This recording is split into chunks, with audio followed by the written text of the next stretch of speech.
First thing to remember when looking after your limb is that if it's been provided by the NHS, it doesn't belong to you. It's on loan. And that means you need to look after it, you need to maintain vigilance about when it's wearing out, when it's making noises, and report this back to your limb centre.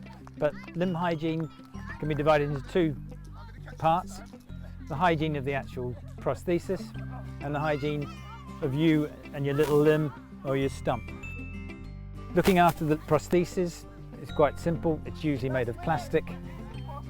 It has metal components as well.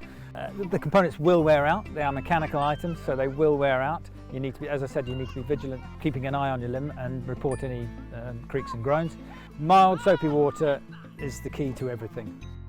No solvents, no WD-40 if it's squeaking. If you've got an issue with it, you take it back to your limb centre or report it. Look inside it every night. A lot of people forget to look inside the socket. Dress it, put a new sock on it. Look after it like it's your own leg.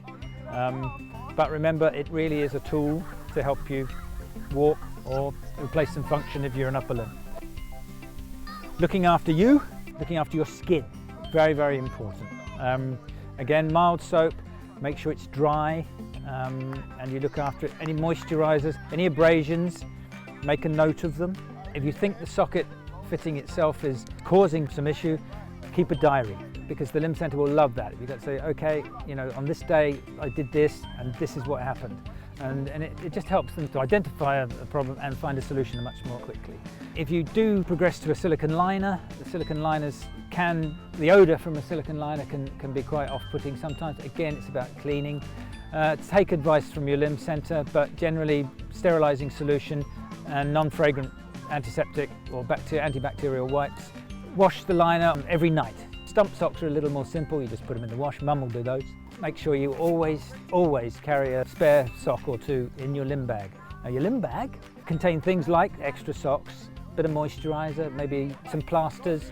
Again, you will get some advice from LimbPower. If you go on the LimbPower site, they will have a nice little list of how to get your limb bag. Have a look at that. Create a little limb bag. Make sure every time you leave the house, you're taking it with you. Every time you go to the limb centre, take your limb bag with you. And if they can see you looking after your limb, they will look after you. Okay. Good luck.